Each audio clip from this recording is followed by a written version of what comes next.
We are coming back to the Folkloriada in Ufa, Russia, but not to see a dance performance. We want to see something else. It calls ICH, and if you want to understand what we mean, let's talk with Monika Tomigas.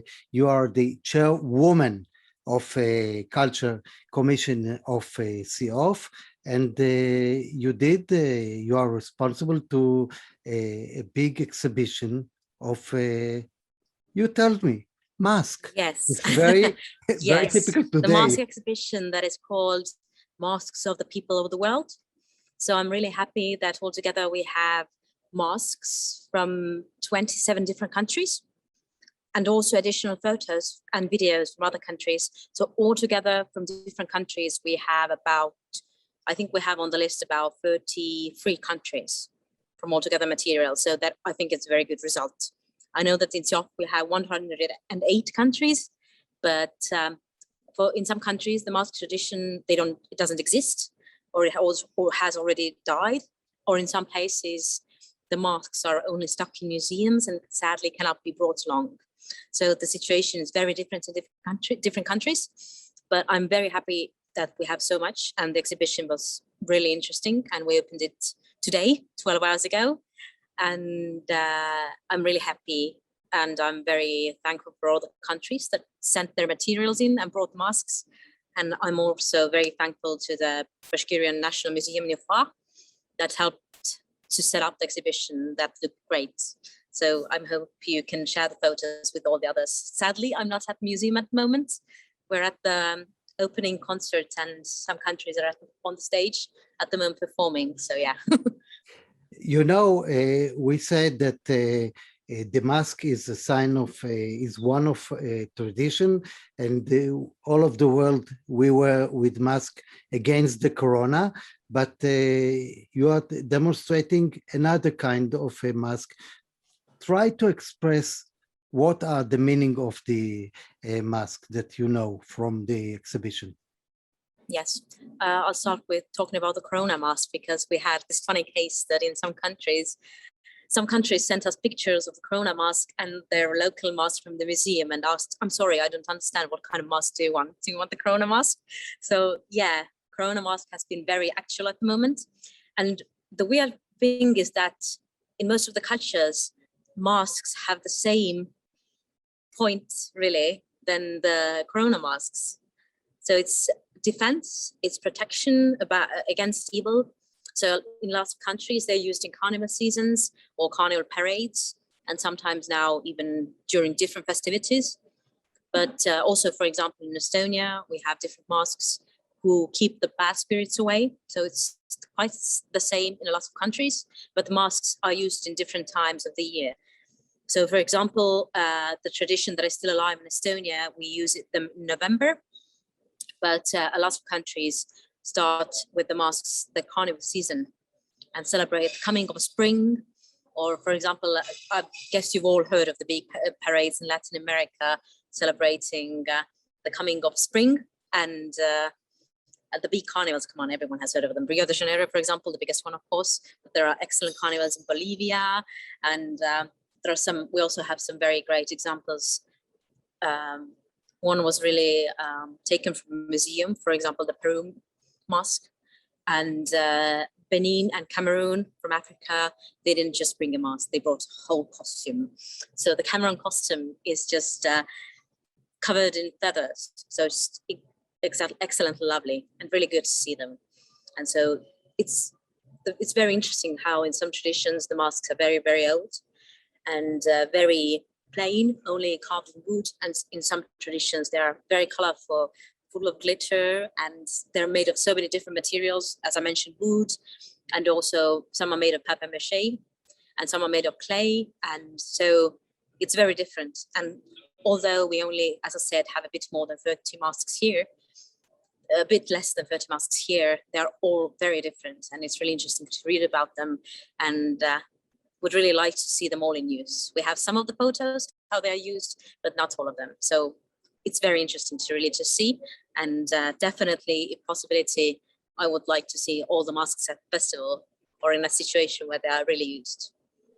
It is the first time that we are doing such exhibition in CIOFF, and it's very interesting. And what makes me interesting that we have face, but we are trying to hide from something. Yes, and what I'm really grateful is that the whole project started in 2017, and it was started by the chairwoman of the Culture Commission, Beatriz Sangoy. She's from Argentina. And at some point I took over her job for her work, and I'm really thankful for her for starting the project and starting to collect materials, because throughout the years that when the project has taken place, so it's almost 4 years, then we have gathered a lot of material, and I'm really happy that we can share it with the world and share it all together with people in Ufa and in Russia, and also with CIOFF. So I think it's very important, and also to bring the mass traditions also on this more to be more visible, because in lots of festivals we see a lot of dancers, musicians, singers, but mass traditions only a few. So I think it should open really a door for more mass festivals also taking place. Yes, it's very important that now we see how the masks are very important for our safety, and we wear masks, and it was by chance. You didn't plan the corona, but it was by chance that the corona came, and the mask all of a sudden came to be very actual. You live with mask. Yes, and in Estonia, in November, we had a mask festival, and we joked about it, that in the media it was also projected that way. So if you go from door to door, as we do in Estonia, with a mask card base, then please also wear the other mask. So now you have to wear 2 masks at a time.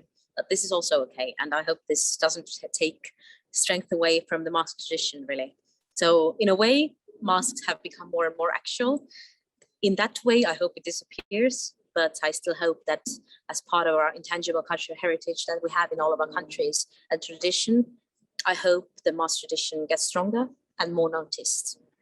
You know, you are talking about the intangible culture, and it's by heart, but how you keep it, that the next generation will remember what were the masks, because maybe it won't survive.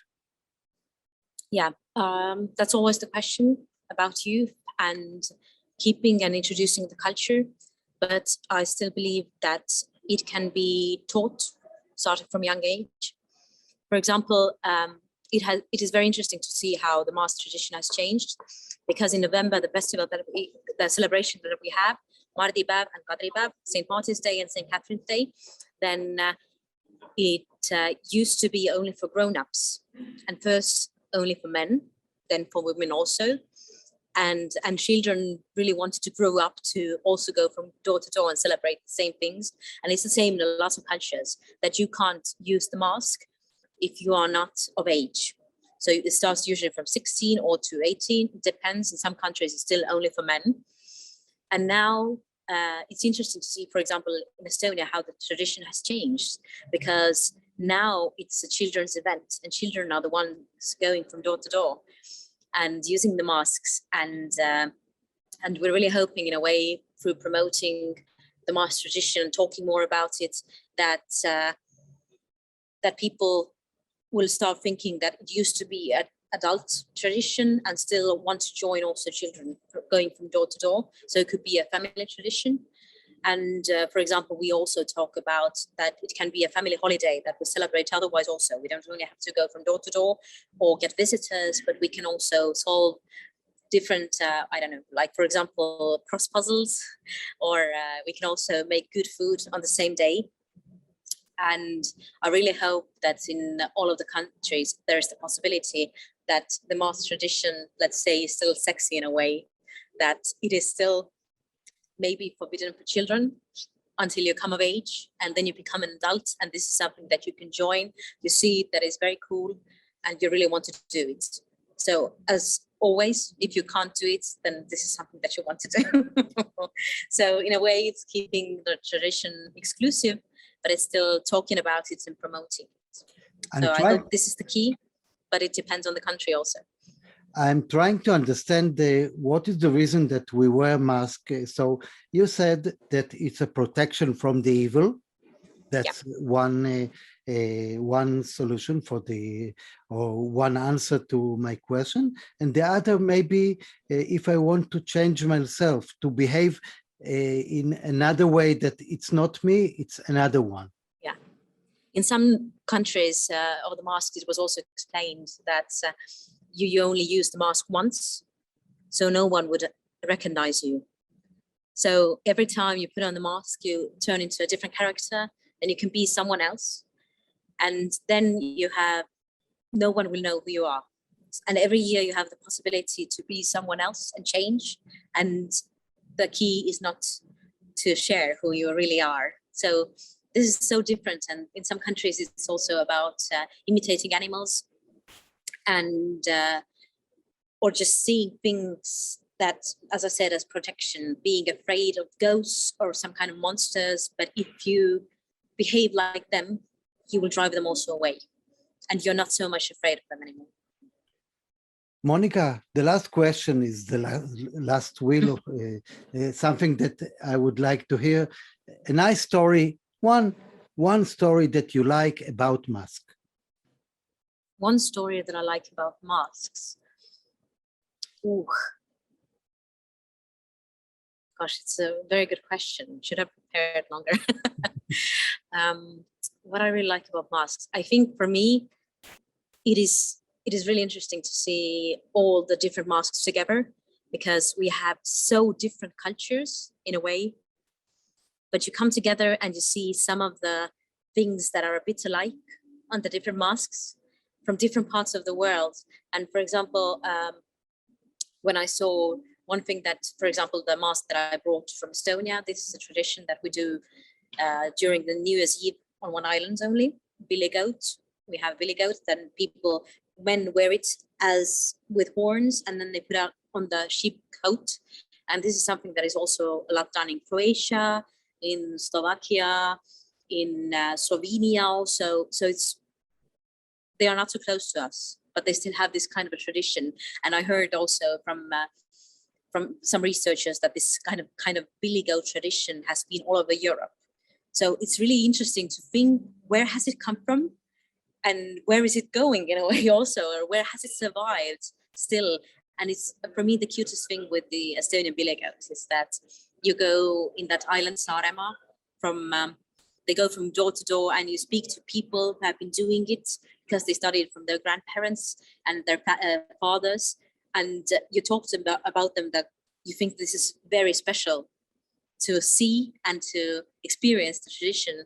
And they are like, oh, wait, no, this is just something that I've been doing all of my life, and my parents, and, we don't really consider it like a very special tradition. It's very usual, so it's like very cute and nice to see that there are still places where these mask traditions are really lived, and they don't think about it like something that should be protected, especially, or brought out. They think it as part of their life and something very casual. And for us, being here and really seeing the different masks, and as the masks were brought to me, and as I saw the photos and everything, the next mask, and one is more beautiful than the other, one is more special than the other. With some masks, you really look at the mask and you're like, okay, maybe this is something that I don't want to see in the dark because it's so scary. So it's really interesting to see how these are so different and in a way so much alike. What can I say? Monika Tomigas. Rose. It's really interesting, and it's really what we need if we want to keep and to teach and to learn about culture. This is one route that we can go to the masks. I definitely want to thank everyone who brought their masks and sent in their photos and videos. And I would be very happy to share them with others also. The masks I can't share, sorry, they're all going back home. But I can share the photos and the texts and the stories and videos. So if anyone is interested in that exhibition and sharing it in their own country, you're more than welcome to contact me and I can share it. Thank you very much. Yes, thank you.